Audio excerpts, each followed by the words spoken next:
Hey, it's Dr. Jaban. Tonight I'm talking about how to detox a sensitive person. Do you know anybody that reacts to antimicrobials, mold treatment, walk into a house with mold, their body freaks out, they're sensitive to shampoos, sounds, lights, chemicals, smells, all kinds of different things? Or are you the type of person that seems to react to every protocol you're on?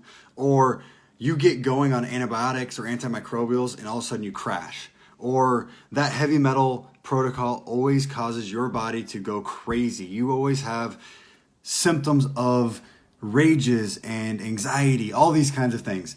You're the type of person this video is for. If you know that person, invite them to our group, tag them in this so that they can see this. So True Healing Strategies, that's where this information is coming out. Here we go. So there's a myth out there that liver support is always good for you, that it just helps. If you do too much liver support, you can cause the body to go into a detox reaction where it's actually just as bad as having die-off or herx from taking an antimicrobial.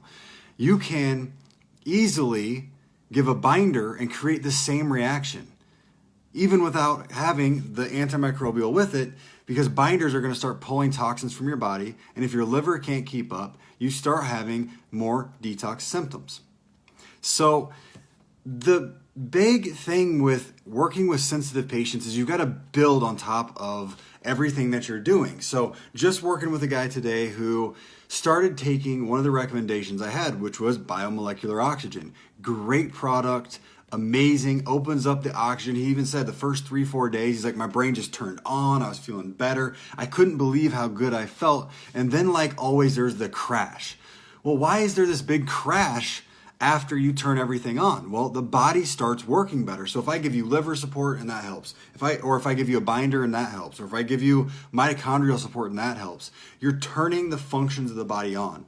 As you turn the function of the body on, it starts to get stronger and stronger. And just like a kid, as they become more able to do things, their abilities grow, like learning to walk. Well, they can get into more things. Well, your body can get into more of those crevices where it's buried toxins and start flushing them out. And if you're not prepared for that, if you're not setting yourself up for success with that, then you're going to crash and burn. So as we were talking, I was like, okay, so you started taking the oxygen. Did you do the next piece that I gave you, which the next piece was to go up to, I believe, biotoxin binder? He's like, no, I was afraid to get there. And by the time I got there, I crashed. Okay, well, when you're working with some of these things, you have to know that if you open up with oxygen, you're going to start moving stuff. Then you got to bind it. So if you're not taking one and then coming in with the binding, you're not going to keep the process moving. You're going to crash. So then I was like, okay, what happens next? The binders go down toward the liver. Then the liver has to process it. So then we need liver support. Because a lot of the sensitive people out there are so toxically burdened that they don't have the capacity to do anything on their own, but they're so toxic that they can't just do one pathway and then leave it at that, because then all the other pathways start to break down. So I've got to address each pathway in an order, specifically in a timely manner, teaching each person I work with to step through that process, building it up. I've seen that take a week. I've seen it take a year. It really depends on the person. So then what's going on here? So we've already gone from oxygen of supporting oxygen to the mitochondria a little bit, getting the binder in. Now we've got to support the liver. So I've used TUDCA, I've used kidney liver detox. And then we've got to make sure the digestive tract is still working properly, because that's always the first thing. You got to make sure you're going to the bathroom. So this person I didn't have to support that. That's why I hadn't mentioned about this. But you've got to make sure that keeps running. So it's going to go through the digestive tract. And as metals and toxins make it through the digestive tract, sometimes they can upset it, causing either diarrhea or constipation. I'd rather have diarrhea than constipation with anyone I'm working with, because that means we're not going to stay toxic. So then we flush through the digestive tract, it comes out. Well, now what? The easy stuff is grabbed, so then we up the whole protocol. But oftentimes that's when you need a lymphatic detox. So you throw lymph detox in there, because now we're going to start adding a little more pushing out. And as more is pushing out, then we have to up, again, the binder. We've got to up the support for the liver. So this is a process that keeps going for a little bit, because I've got to dig a hole to work within, because a lot of the people that are very toxic, they're so toxic they can't just start off with an antimicrobial.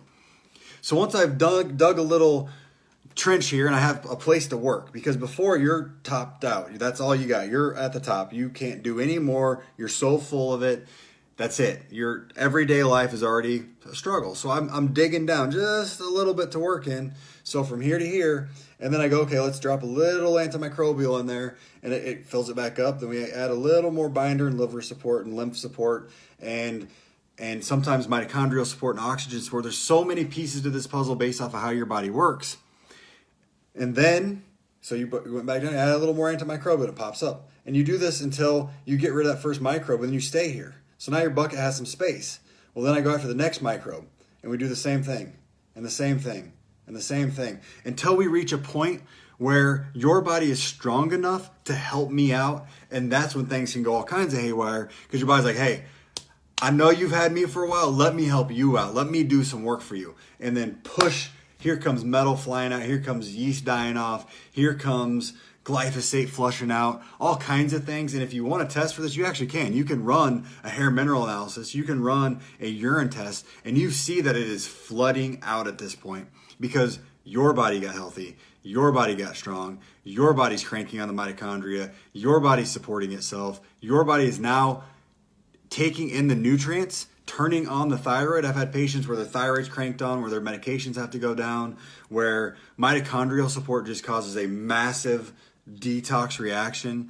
And a lot of these things happen because when you come to me and you are absolutely bottom of the barrel, sick, tired, broken down, no system works. And as I'm removing the burden from your body, systems start going little by little, like old computer systems. When you turn it on, right, they start cranking on, you start seeing lights go on here, lights go on there, lights go on here. Well, hopefully the wiring's still good. Hopefully the electrical grid is still good so you don't burn out some fuses. Hopefully all the pipes that are doing whatever we're talking about here is working, right?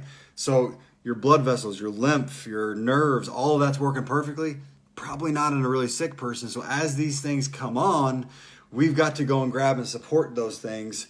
And it's not always a perfect mechanism. So it's never just like this. I just had a person come in today who I pleaded with, and she's an amazing person. I love her. I just want her to be well. She didn't want to come in and complain in the middle of her protocol. We had a month in between because she felt like she didn't want to take away from somebody else's time. She didn't want to burden me. She didn't want to be a whiner. But in the middle of her third protocol, which, by the way, she was at 10s when she came in, totally dysfunctional. At 5s when she left the last time, we started a new protocol, and it was so much, and then metal just started pouring out. She's had metal taste in her mouth for a month. I'm like, call me. Make an appointment. Come in. Please don't stay away. I need to help you. Because now we've got to take a week to get some of that metal out that her body's kicking out because she's getting healthier. So no matter where we're at in a protocol, at any point your body can say, here's the wrench, let's throw it in there, start doing something different. And when you're a sensitive person it can be very early on because your body is so toxic and your body wants so badly to heal because we are amazing at adapting and optimizing, you're going to have to be the person that comes in and is really in line with communicating, really on top of things. And how I have to do that, because guess what? Everybody I work with is extremely complicated. I'm like, hey, unless it's a yes or no question, it can't be an email because I'm going to ask you 45 questions back when you email me in. And that's why we have appointments for it. So it's never simple is what I'm trying to get across. It's always, is this metal? Is this glyphosate? Is this biological toxins like acetaldehyde? Or is this ammonia? Is this an organism that your body's going after and attacking and we need to bind that up? Is this radiation? Is it mold coming out because you lived in mold and we dealt with that a little bit, but it's still buried deep inside? What is it is the question. So when you're sensitive and you have a stack of all of these things, all of them, and I've got to work through every one of them, as your body starts to push it out, sometimes it's me doing the work, me doing the work, me doing the work. Oh, your body's doing it. Let's figure it out. Okay, we got that under wraps. Okay, then we're doing work, and then your body's like, oh, let me throw another one at you, and then we'll do some more work on the way in. So if this explains to you, one, how to do it a little bit better, and two, it sounds like you or sounds like someone you know, please share this video with them by inviting them to True Healing Strategies. Also, we post a lot of these out on YouTube. I don't know in what order and time frame, but we've got a YouTube account, Dr. Jaban Moore. that we're posting all these to, where you can just Google the names of them versus, scrolling through our whole group. That's another resource we're trying to get together for everyone. We're going to be posting these things to our website soon. We're doing a whole makeover for our website, and we thought we were going to be slower in the pandemic. We're actually very booked, so it's been amazing. So thank you to all of you that are still trusting me with coming to me and supporting me too. And all right, that's my spiel on how to work with sensitive people, because it's a step away from mold, but most mold people are sensitive. I will be bringing back the mold all the rest of the week. It was just something on my heart that I had a conversation a couple times with today, and I felt like I needed to get that off my chest to everybody.